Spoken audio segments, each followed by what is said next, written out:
Amém, irmãos? Vamos orar pela palavra. Senhor, obrigado por mais um dia na tua casa. Pedimos que o Senhor venha com a tua graça, com o teu poder, edificando a tua igreja.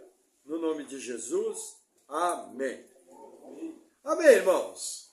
Continuamos a nossa história, a nossa epopeia no livro de Neemias. Na quarta-feira nós vimos que as obras do muro começaram. Para vocês terem uma ideia, foram 42 grupos diferentes de trabalhadores que participaram da reconstrução do muro. E logo de cara, quando você começa a fazer algo bom, a fazer a obra de Deus, o que acontece? Sempre aparece algum entravado, sempre aparece algum filho de Belial, um instrumento nas mãos do maligno, para ir contrariamente à obra, para ir contrariamente à vontade de Deus. Até hoje funciona dessa forma. E o capítulo 4, o auge dessa oposição vai acontecer. No capítulo 4 hoje nós vamos ver os absurdos das ameaças que o povo de Deus recebeu. A que ponto a natureza rebelde e pecaminosa do ser humano pode agir. E o capítulo 4 começa da seguinte forma, versículo 1. E sucedeu que, ouvindo Sambalate, que edificávamos o muro, ardeu em ira, e se indignou muito, e escarneceu dos judeus. E falou na presença dos seus irmãos, e do exército de Samaria, e disse, que fazem esses fracos judeus? Permite-se-lhes a isso? Sacrificarão? Acabá-lo-ão num só dia? Vivificarão os montãos do pó das pedras que foram queimadas? E estavam com ele Tobias, o amonita, e disse, ainda que edifiquem, contudo, vindo uma raposa, derrubará facilmente o seu muro de pedra. Veja que interessante. Assim que Sambalate vê, ele arde em ira. Oposição maligna. Mas olha, tenta imaginar o quadro. Isso ele não fez de maneira privada. Ele fez de maneira pública, diante do exército de Samaria. O que está em jogo aqui? A província mais importante que tinha da Além-Rio era a província governada por Sambalate. Para vocês terem uma ideia, como esse governador que governava em Samaria, que era a antiga capital de Israel, ele era importante. Os arqueólogos descobriram no Egito, no alto rio Nilo, numa cidade chamada cidade de Elefantina, descobriram um manuscrito. E nesse manuscrito estava o nome de quem? Sambalate, governador de Além-Rio. Então ele era um político famoso, ele era um homem importante. E veja, para ele estava muito bem. Jerusalém como estava, em ruínas, ela não apresentava perigo político nenhum. De repente, chega um camarada chamado Neemias, com cartas do rei, com o exército do rei, com poder real, e começa a reconstruir a cidade. E ao retomar os muros, nós sabíamos de toda a consequência. Consequência econômica, consequência de bem-estar do povo, segurança, infraestrutura. Então Sambalate viu os judeus como uma ameaça. E ele começa, veja, não apenas se irando, ele começa com zombaria. Ele fala de pedras queimadas. O que ele está querendo dizer aqui? Veja, as pedras daquela região eram pedras calcárias. A pedra calcária, quando exposta a alta temperatura, ela pode vir a quebrar. Então ele começa zombando da qualidade da obra. Veja que interessante, trazendo para os dias de hoje e trazendo para a obra de transformação que Deus faz no cristão. Muitas pessoas já não questionaram a obra de Deus em você. Tipo, mas não é você que serve a Deus? Não é você que agora está indo para a igreja? Como que você que está indo para a igreja, que se diz cristão, que se diz crente, faz uma coisa dessa? Veja, a zombaria. Dizer que não pode, dizer que não vai conseguir, é uma das armas de Satanás e seus filhos, que são usadas contra o povo de Deus. Gente, começou a zombar de você, abre o olho. Deus jamais vai zombar de você. Um servo genuíno de Deus jamais vai zombar de você. Mesmo quando Deus trata com as nossas debilidades, um servo de Deus trata com a minha fraqueza, ele vai tratar sempre na forma de recuperar, na forma de fortalecer, na forma de dar uma solução. Então isso aqui indica um dos aspectos da batalha pessoal do crente. Veio com zombaria, veio desacreditando, já liga antena, ó, tem dedo do maligno. Ou é o diabo diretamente influenciando a pessoa, ou é a pessoa maligna, filha de Belial, que já por sua própria natureza está fazendo isso. Então veio com zombaria, já liga a antena. Veio com ira. Veja, a única ira que eu vejo na Bíblia é uma ira santa, parecida com a de Jesus, que saiu purificando o templo. Vocês transformaram a casa do meu pai em covil de ladrões e saiu derrubando todas as mesas. Sabe aquela postura indignada? Olha, eu não aceito que façam isso. Enquanto eu estiver vivendo nesse lugar, eu vou me posicionar para que a justiça de Deus venha para essa terra. E eu sou veementemente contrário às injustiças que estão querendo fazer. Essa é uma ira santa. É uma santa indignação.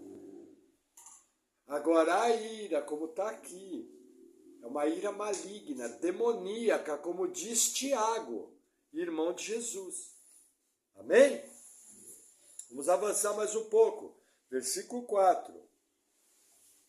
Ouve, ó nosso Deus, que somos tão desprezados, e torna o seu opróbrio sobre a sua cabeça, e dá-os por presa na terra do cativeiro, e não cubras a sua iniquidade, e não se risque de diante de ti o seu pecado, pois que te irritaram na presença dos edificadores. Olha que interessante. Neemias responde com oração. Mas não é uma oração comum, é uma chamada oração imprecatória.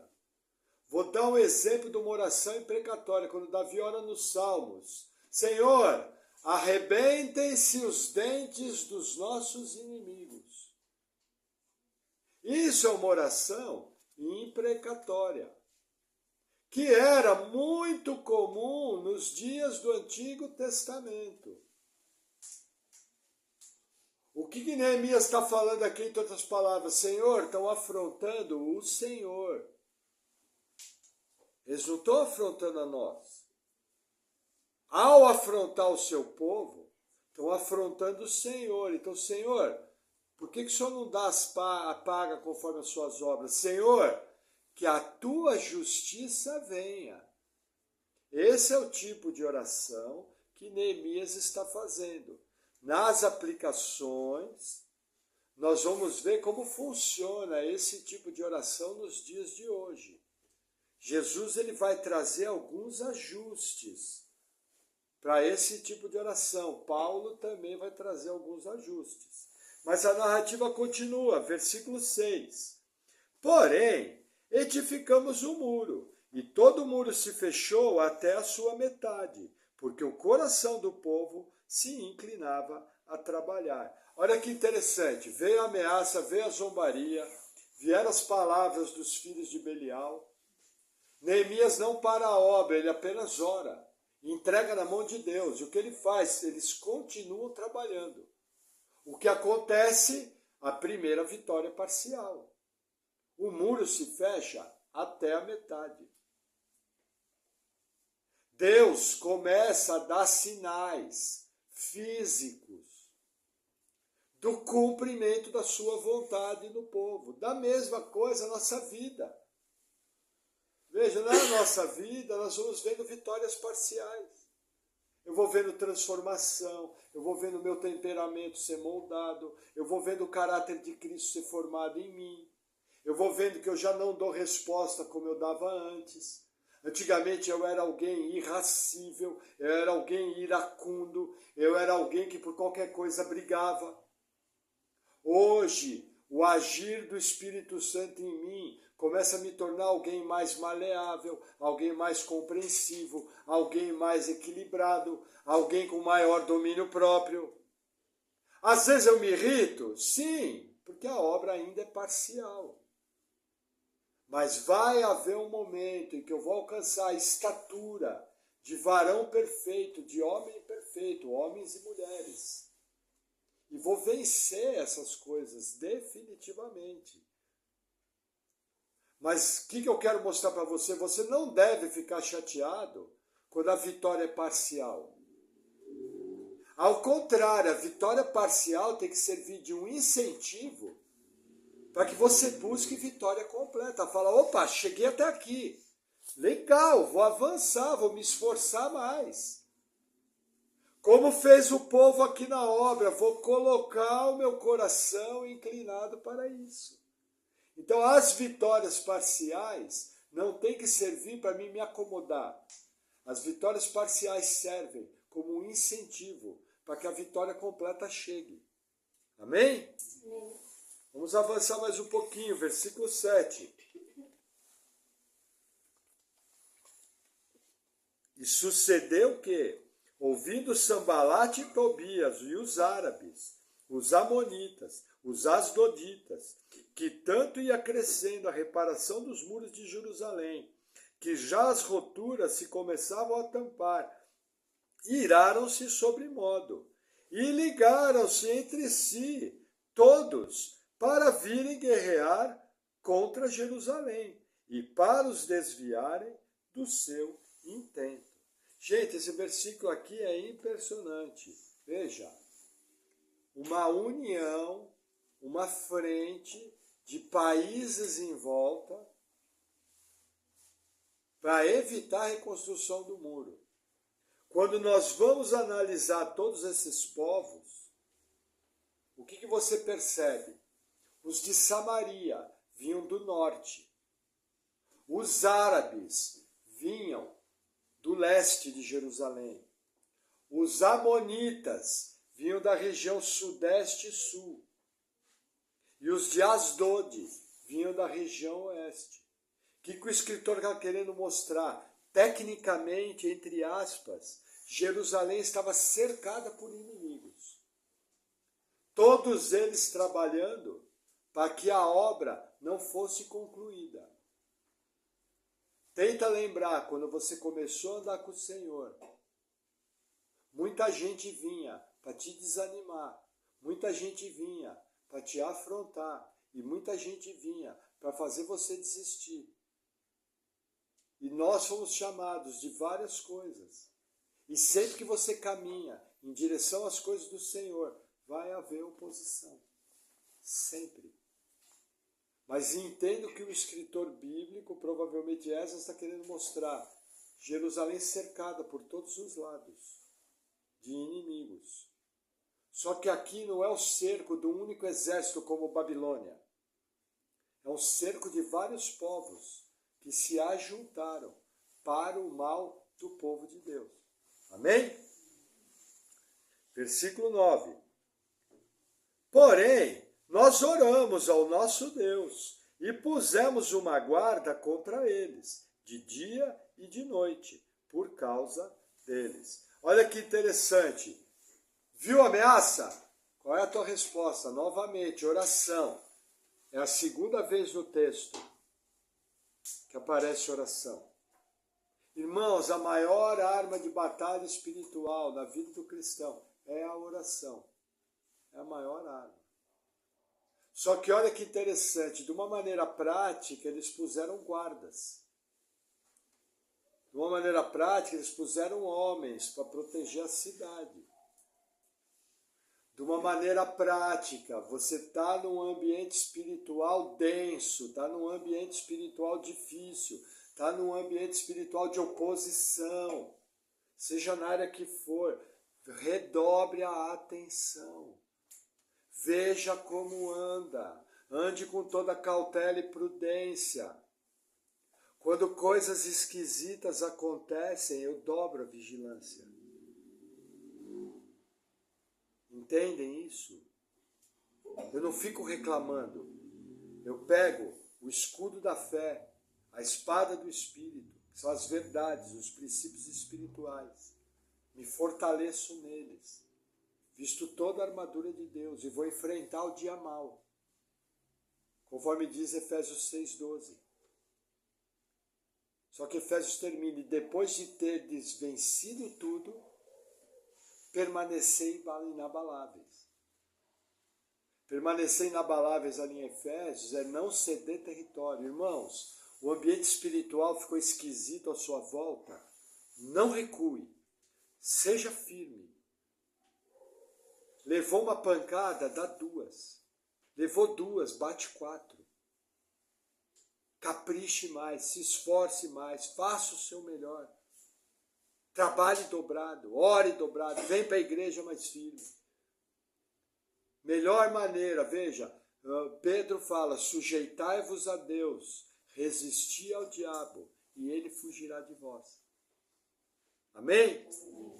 Melhor defesa é o ataque. Versículo 10. Então, disse Judá, já desfaleceram as forças dos carregadores, e o pó é muito, e nós não poderemos edificar o muro. Olha que interessante. Água mole em pedra dura, tanto bate até que fura. A oposição veio, a luta veio, nós estamos desde o capítulo 3 vendo isso. Alguns do povo começaram a desfalecer.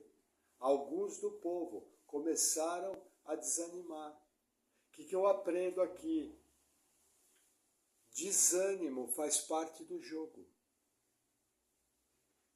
Agora, você não pode viver no desânimo. É normal que um dia ou outro, uma circunstância ou outra, você não esteja bem, você se sinta triste, você se pergunte por quê.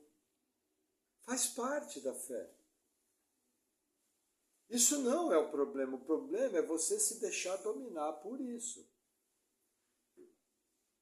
Existe o dia mau, existem problemas, existem obstáculos, existem lutas.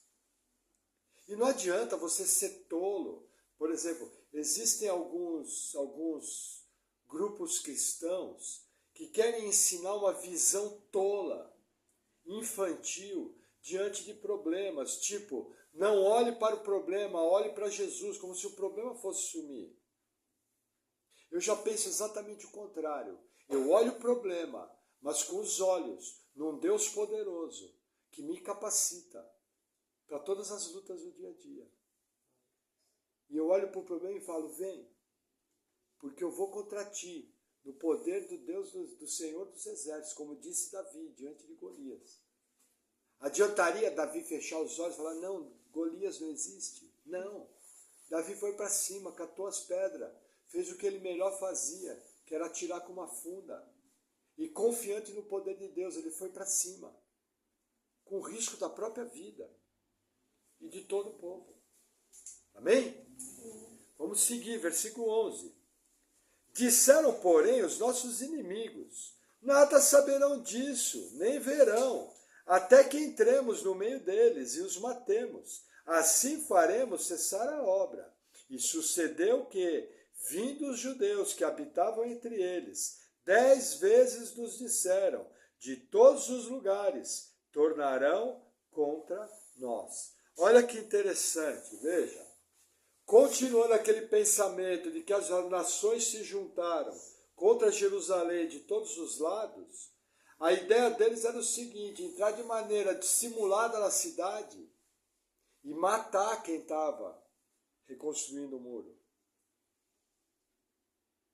E isso foi feito de uma forma tal, e foi feito um alarde tal, que judeus que vinham do interior chegaram em Jerusalém de uma maneira assustada. E por mais de 10 vezes, consciente ou inconscientemente, trouxeram palavras de desânimo. Falaram, olha, nós não vamos conseguir retificar. Não vai dar certo. Os inimigos são muitos, o problema é muito grande. Duas coisas marco aqui. Primeiro, a ousadia dos inimigos. Vamos matar. Isso é muito sério. Isso aqui nos revela um ódio incomum. Vamos matar. E uma segunda coisa também impressionante.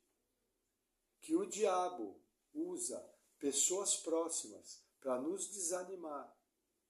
Para dizer que você não pode. Para dizer que você não é. Para dizer que você não é capaz. E para dizer que Deus não vai fazer. Isso é um diálogo demoníaco. Você pode, Deus faz, Ele é o Todo-Poderoso, é Ele que capacita, e embora hajam lutas, eu vou combater o bom combate, eu vou guardar a fé, eu vou prosseguir para o alvo, a soberana vocação em Cristo Jesus. Quando alguém próximo a você vier com palavras de desânimo, palavras contrárias, identifique. A batalha é na mente. Identifique que aquele não é o diálogo vindo de Deus. De maneira sábia, você compra um canudinho ungido. Vou vender aqui na igreja.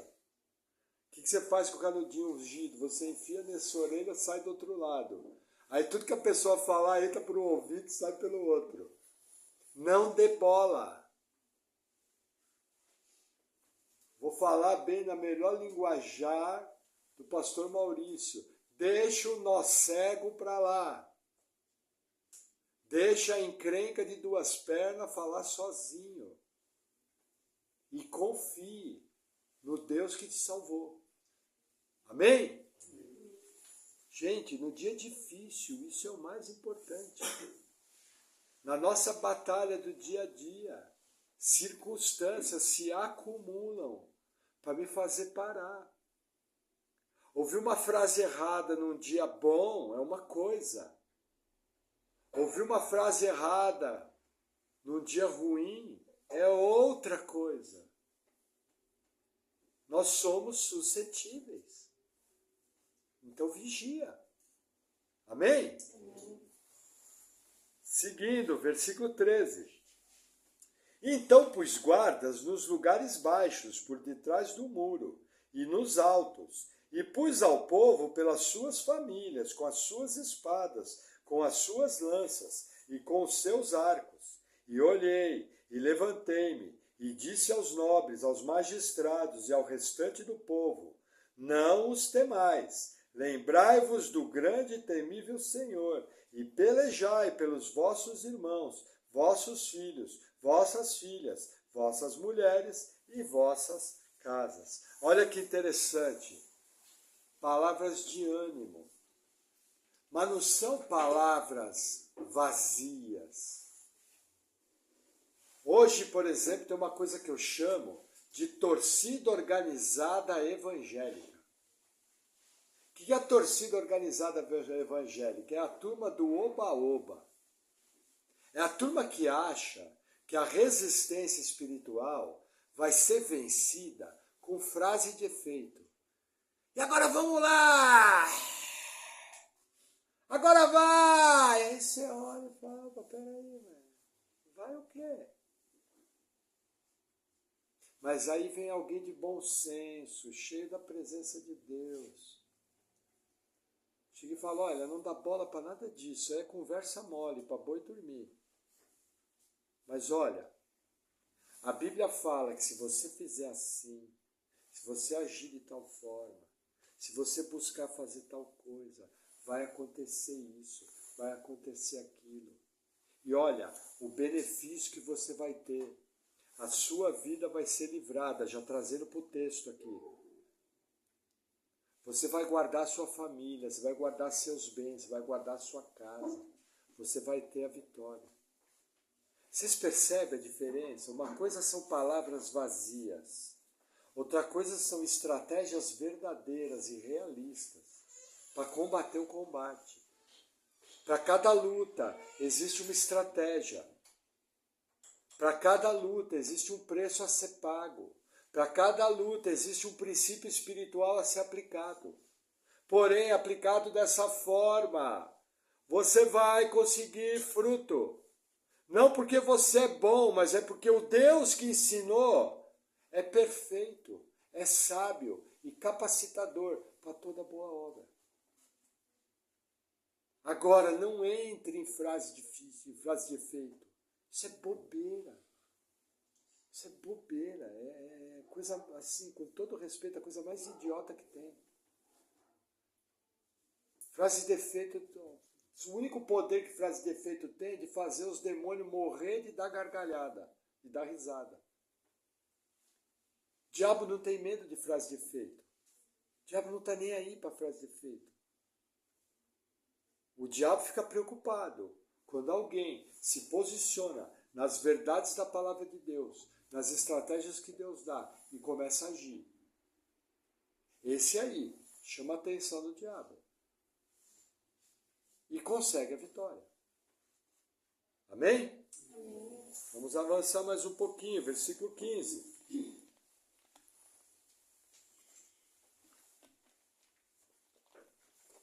E sucedeu que, ouvindo os nossos inimigos, que já o sabíamos, e que Deus tinha dissipado o conselho deles, todos voltamos ao muro, cada um à sua obra.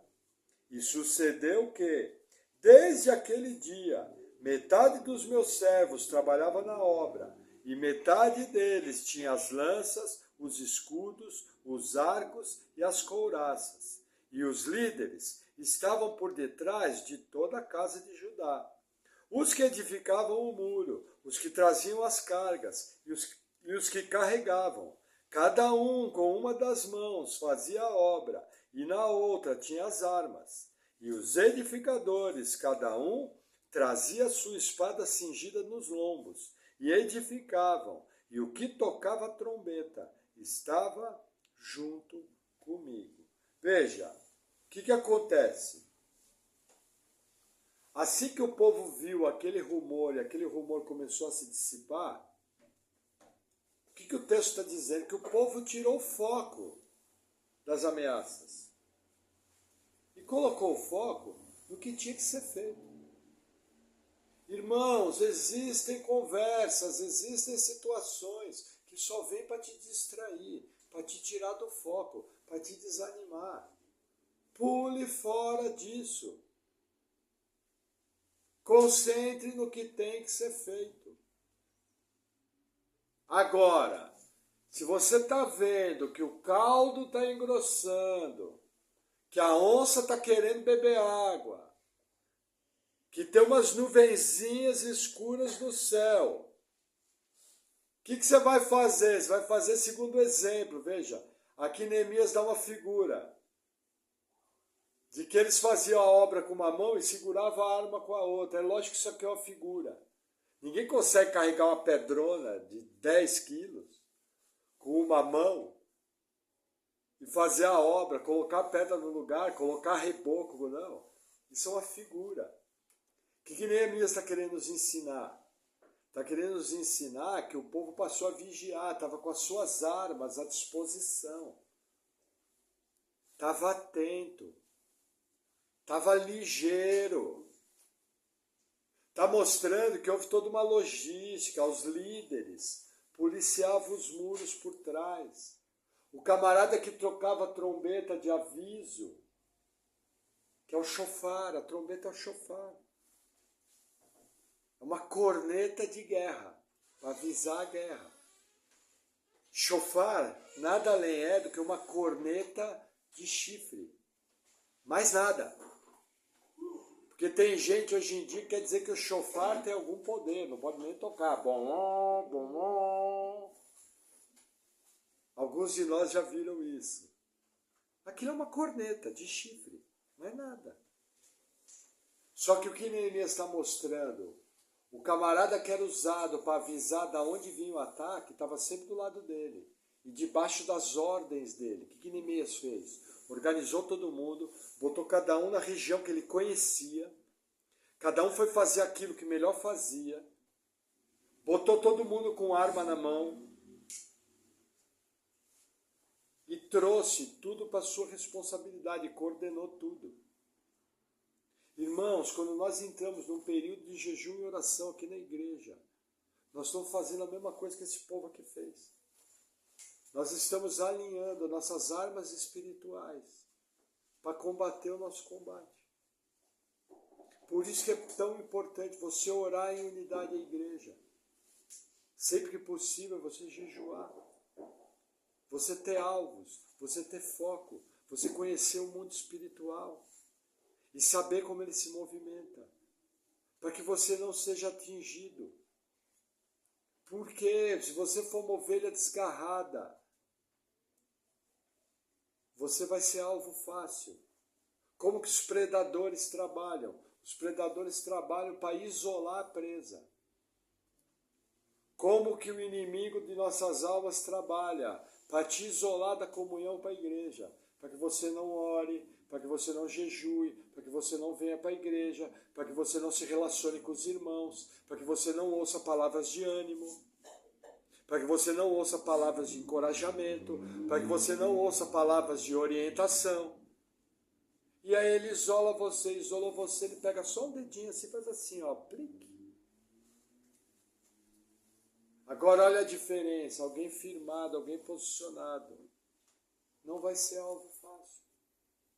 É muito mais difícil. Se está um do lado do outro, um segurando o outro. Eu lembro uma vez, de uns 15 anos, eu nem sabia quem era o Senhor. Na época eu gostava de futebol. E nós fomos ver a final São Paulo e Corinthians no Morumbi. 150 mil pessoas. Naquela época eles deixavam entrar tudo isso. E a minha família ficou de um lado do estádio. Eu e um amigo meu tivemos que ir para o outro lado.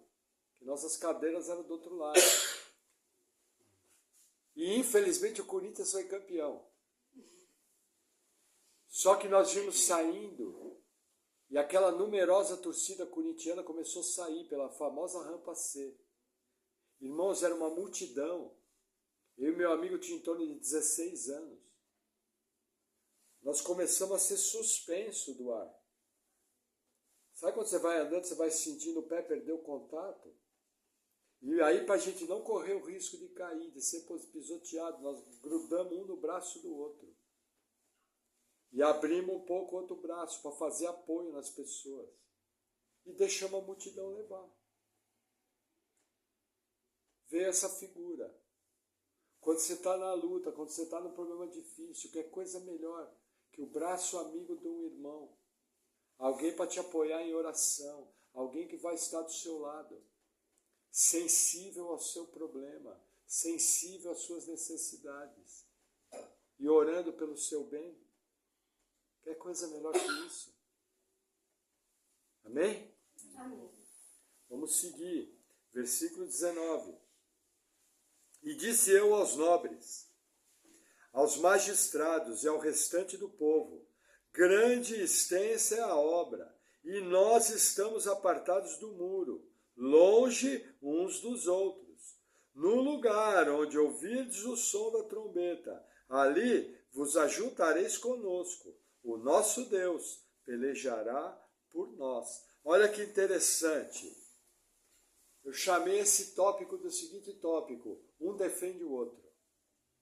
Um por todos e todos por um. O que Neemias está falando? Gente, a extensão do muro era enorme.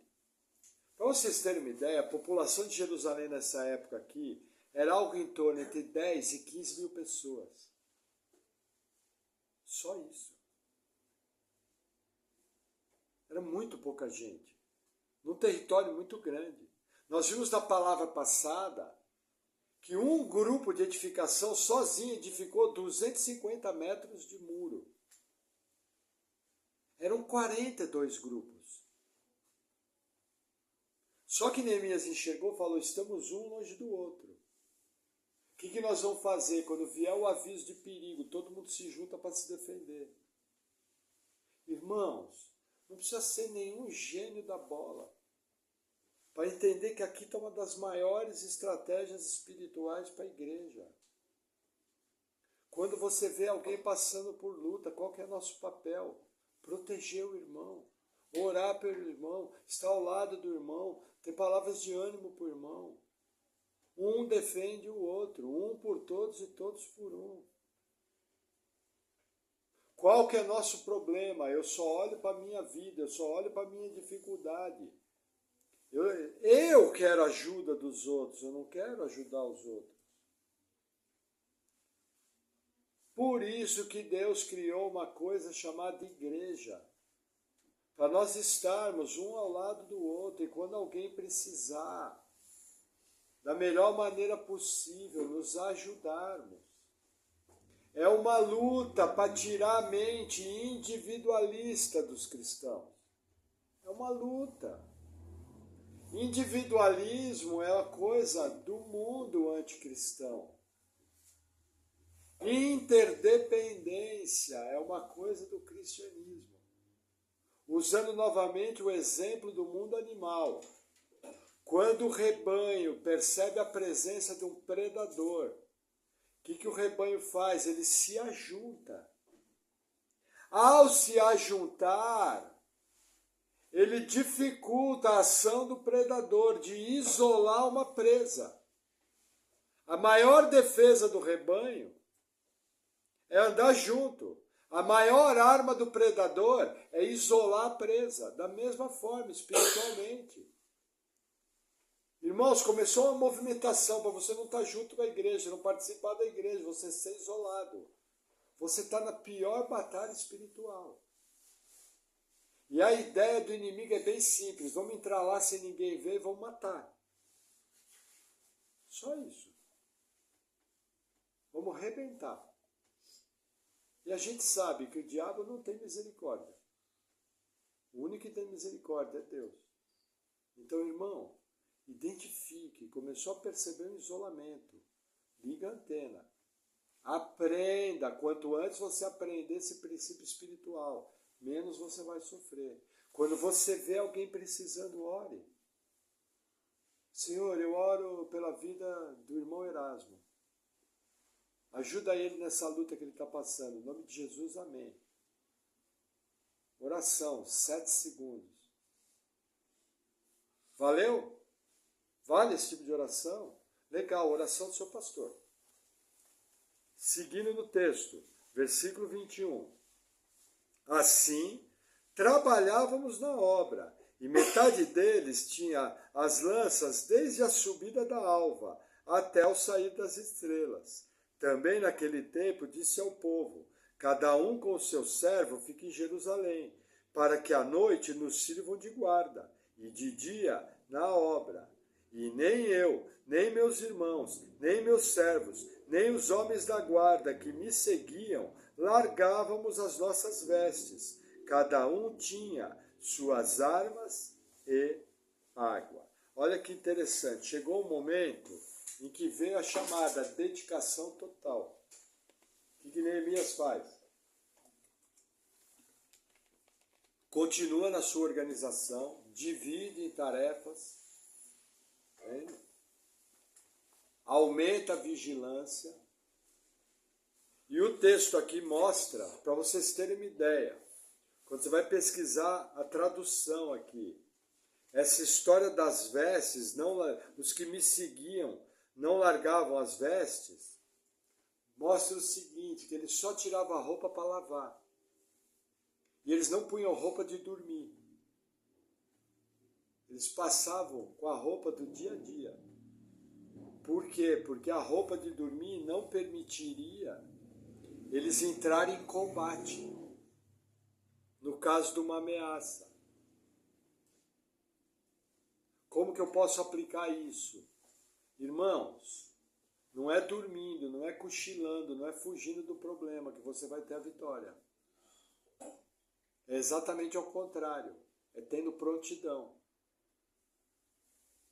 Comece a perceber quando o ambiente espiritual fica denso. Por exemplo, os filhos começam a ficar agitados.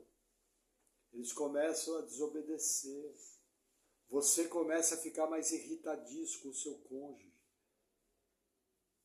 Começa aquelas respostinhas que não deveriam acontecer. Você olha no trabalho, vai fazer as tarefas, não rende. Você faz um plano para cumprir algo, o plano não se desenrola. Tem uma série de entraves. Irmãos, lutas existem, mas não existe uma luta permanente. A Bíblia fala de épocas de guerra e épocas de paz. Isso é um princípio. Começou, esteja atento, não seja carnal. Não ache que é tudo natural. Muitas coisas ao nosso redor são fruto de atividade sobrenatural para nos atingir. De um lado, você não pode ser místico. Por quê? Porque às vezes não tem nem demônio envolvido. Às vezes é a natureza carnal da pessoa que está vindo para fora. Você chega e fala, sai demônio. O demônio fala, não, essa aí foi ele, ó. É a natureza pecaminosa dele. Falou porque é ruim mesmo. Entendeu? Então você não pode ser místico. Mas irmãos, vigie. Esteja atento ao sintoma. E levanta a guarda. Porque se você não levantar a guarda, você vai tomar uma no nariz tão bem dada. Olha, as irmãs aqui nunca levaram uma no nariz. Eu também, graças a Deus, nunca levei, mas levei uma no queixo, que até hoje não nasce pelo aqui. Uma, de raspão. A hora que pegou, o olho escureceu e clareou. Fez assim, ó, tchum, tchum, que nem a televisão que liga e desliga quando acaba a energia. Irmão, se você não vigiar, se você não levantar a guarda, você vai apanhar e vai apanhar feio. Agora, como é que eu vou levantar a guarda se eu não percebo nenhum ambiente que está à minha volta? Eu chamo isso de síndrome do Simpson. Eu não assisto muito Simpson, mas o pouco que eu vejo do Simpson, o que eu vejo? Um otário, um tremendo babaca, um Zé Ruela. Ô bronca que eu tenho daquele cara. Se eu cruzasse ele na rua, eu dava uma bicuda na barriga dele. É desenho animado para dar bicuda, né? Ninguém vai pro inferno por bater no desenho animado. É desenho animado mesmo. Mas sabe, me dá uma bronca daquele cara. E quando eu olho alguns irmãos, algumas irmãs lá na minha volta, eu vejo o mesmo Simpson. O diabo derrubou a pessoa, está sapateando nas costas, a pessoa está rindo. E está tudo bem. Está servindo de capacho. E está tudo em ordem. Não, pastor, estamos na bênção. Ah, como é que é isso? Então assim, vigie. Esteja atento, seja sóbrio. Não deixe o problema se agravar, reaja antes. O irmão Neemias é um tremendo estrategista. O que ele usou aqui de maneira física, nós podemos usar no nosso dia a dia. O princípio é o mesmo. A guerra é a mesma. Amém? O que mais que eu aprendo aqui? Veja. Vigilância, oração, constância. Que mais que eu marquei? Quem é firme na fé sempre vai ser um alvo. Sempre. E aí sobre a questão das orações imprecatórias. Deixa eu te explicar como é que você pode orar. Você pode orar da seguinte forma: Senhor, o Senhor viu que a pessoa está falando de mim. O Senhor viu a fofoca que estão fazendo no trabalho. Senhor, limpa o meu coração e eu entrego essa situação nas tuas mãos. E acabou. Resolveu. E vigia. Que se alguém falou isso de você, ele vai piorar. Amém? Vamos orar? Glória a Deus.